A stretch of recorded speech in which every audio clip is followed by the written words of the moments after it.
The man who invented the telephone ultimately died alone, penniless, in a hospital ward. You won't find his name in most history books. Yet in 2002, the United States Congress officially acknowledged one remarkable fact.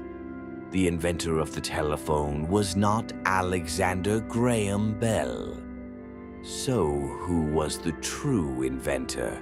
And why did the world remember the wrong name for more than 130 years?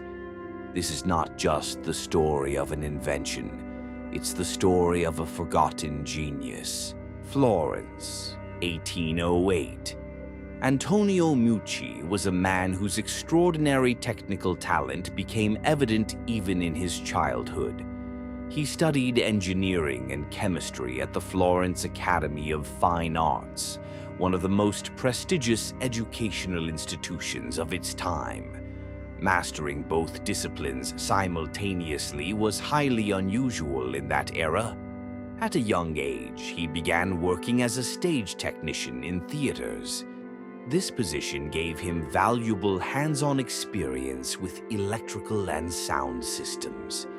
The knowledge and practical skills he acquired there would eventually lay the foundation for the greatest invention of his life. In 1835, due to political persecution in Italy, he emigrated to Cuba. Even there, he never stopped inventing, continuing to work on a variety of technical projects. However, the true turning point of his life would begin in 1850, when he moved to Staten Island, New York. Meucci's wife, Esther, suffered from rheumatoid arthritis and spent much of her life confined to bed. Meanwhile, Antonio worked in his workshop at the opposite end of the house. The distance between them made everyday life difficult. For Esther to call Antonio, she had to either shout across the house or struggle up and down the stairs. Her condition made neither option possible. Determined to solve this problem, Meucci turned to his knowledge of electromagnetism. He began developing a system capable of converting the human voice into electrical signals and transmitting those signals between rooms. He called the device the teletrofono. In 1854, he completed the first working prototype. For the first time, Esther could speak from her bedroom while Antonio answered from his workshop. This system is widely regarded as one of history's first working telephones, developed approximately 22 years before Alexander Graham Bell's famous telephone patent. But Meucci did not stop there. During the following years, he continued refining his invention, building improved prototypes, testing new methods, and making the technology increasingly reliable. He possessed a communication system that truly worked and held extraordinary potential. But Meucci faced one overwhelming obstacle. He had no money. In 1871, he filed a patent caveat to protect his invention. It was not a full patent. Rather, it was an official notice declaring, "I am working on this invention and claim priority." It was also far less expensive than applying for a complete patent, because Meucci simply could not afford the full application. However, the caveat came with one important condition. It had to be renewed every year by paying a fee of about $10 in order to remain valid. During those years, Meucci's life was struck by one misfortune after another. He suffered severe burns in a steamship explosion and was unable to work for a long time. As his medical expenses continued to rise, his limited knowledge of English made business negotiations increasingly difficult, while his family struggled with serious financial hardship. By 1874, he could no longer afford even the annual $10 renewal fee. The patent caveat expired, and with it, his legal protection disappeared. That was perhaps the most heartbreaking part of the story. One of history's most revolutionary inventions was not lost because of a scientific failure or a technical flaw, but simply because its inventor could not afford to pay a $10 annual fee. This is where the most controversial chapter of the story begins. Hoping to find financial backing, Meucci delivered his prototypes and technical drawings to the Western Union Telegraph Company in New York. His goal was to secure the investment needed to further develop his invention. Years passed. When he finally requested the return of his documents, he was told that the papers had been lost. 2 years later, in 1876, Alexander Graham Bell was granted the patent for the telephone. Around the same time, Bell had connections with Western Union, and he quickly rose to worldwide fame.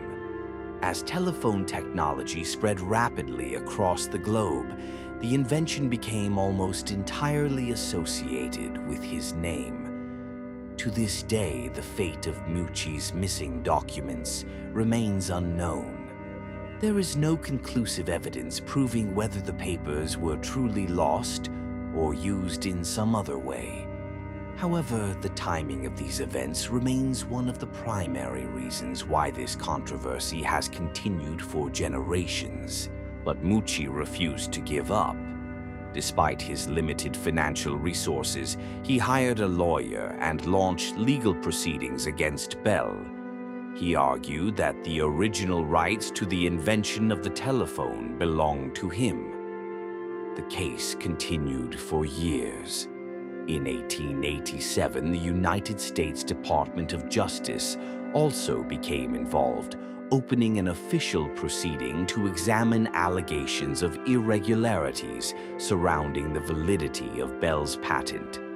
However, before the case could reach a final verdict, several crucial events unfolded. First, one of the key witnesses died. Then, in 1889, Antonio Meucci passed away in poverty at his modest home on Staten Island. With Meucci's death, the legal battle effectively came to an end, and the case was closed without a final judicial decision. In the years that followed, Alexander Graham Bell was celebrated almost universally as the unquestioned inventor of the telephone. Meanwhile, Antonio Meucci's name faded into obscurity, remembered mainly within Italian-American communities. But the story did not end there. For decades, Italian-American communities, historians, and researchers continued fighting to ensure that Antonio Meucci received the recognition he deserved. Court records were re-examined, historical documents were revisited, and eyewitness accounts were carefully re-evaluated. Then, on June 11, 2002, a significant milestone was reached. The United States House of Representatives passed Resolution 269, officially recognizing Antonio Meucci's pioneering contributions to the development of telephone technology. The recognition came exactly 113 years after his death. But by then, history books, encyclopedias, and popular culture had already told the story of the telephone almost entirely through a single name: Alexander Graham Bell.